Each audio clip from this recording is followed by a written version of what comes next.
One morning not long ago, I was in the car with the radio on, listening to my favorite country music station. A song came on that I had not heard before that caught my attention. But as soon as it was over, I quickly forgot about it. That is, until it came back on the radio as I was driving home that night. And then again the next morning, and then the next morning and evening following that. And this went on for the next couple of weeks. I was especially moved by the lyrics, which went, "Earth to God, coming God, we need your light, we need your love to heal the world you made, and save us now in our darkest hour with your amazing grace." These lyrics from the song titled Earth to God have now become a part of my daily prayer during Advent. As each of us struggles through the pandemic and the ongoing uncertainty, in our own way we need God's light and his saving grace. And I love the word grace, gratia in Latin, which means gift or blessing. When we see the world through the eyes of Christ, we see everything as grace, as a gift from God. For many centuries, the people of Israel have been experiencing their own Advent, waiting and preparing in hopeful expectation for the promised Messiah. And during this time, they too had suffered greatly.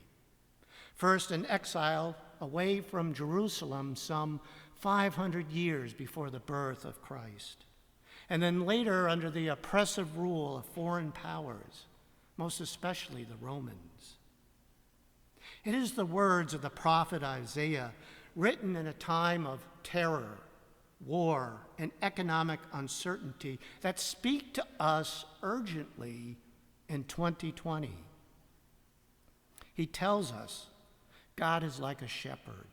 He feeds his flock, gathering them into his arms and leading them with care. He brings comfort and mercy to a broken-hearted people. God did not abandon Israel. He does not abandon us. He is with us always if we prepare to receive his grace, the gift of his divine life. During Advent, we prepare for the annual remembrance of Christ's birth 2,000 years ago, the Word that became flesh as a baby in a manger in Bethlehem.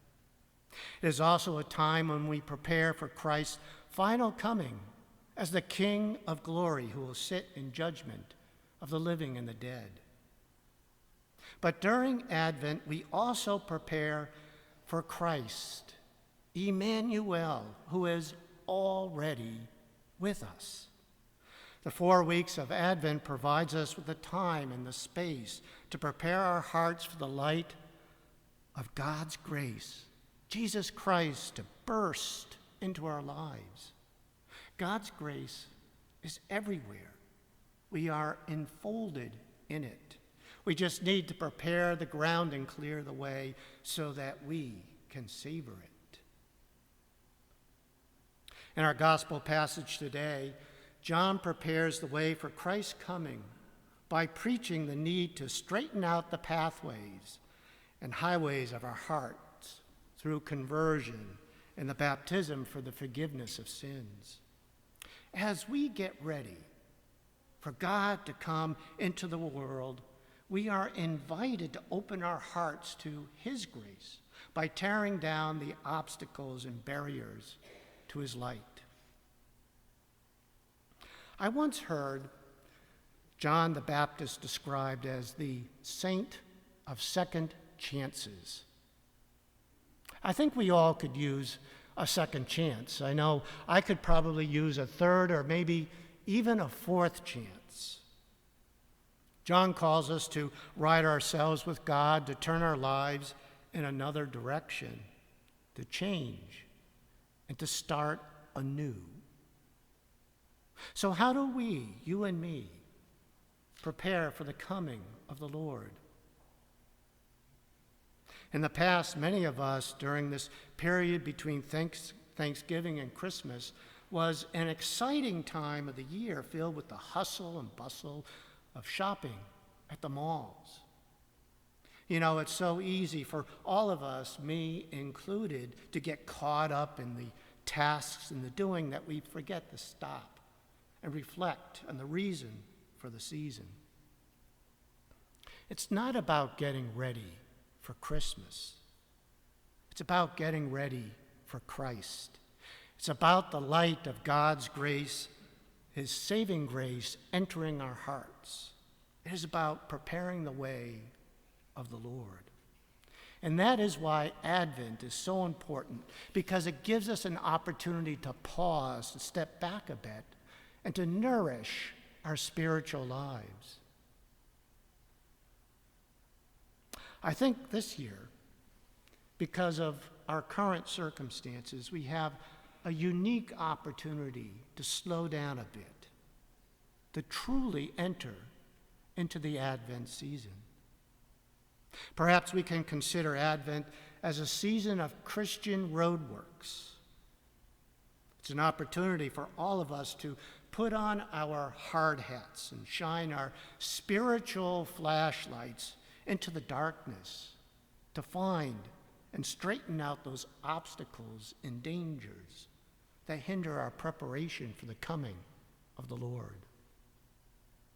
It could mean more prayer time on our knees before the Blessed Sacrament, or to take the opportunity to fill in the valleys of our lives with a good confession.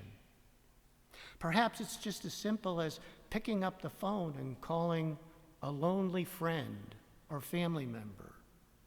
Maybe it's supporting a local charity or food pantry. There is much that we can do to prepare for the coming of the Lord.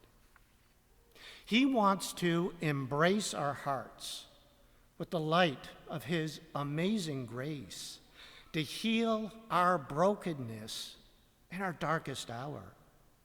The God who came to us as a child and who will return at the end of time as a king wants us to be ready, to be prepared, to embrace a second chance by changing our lives.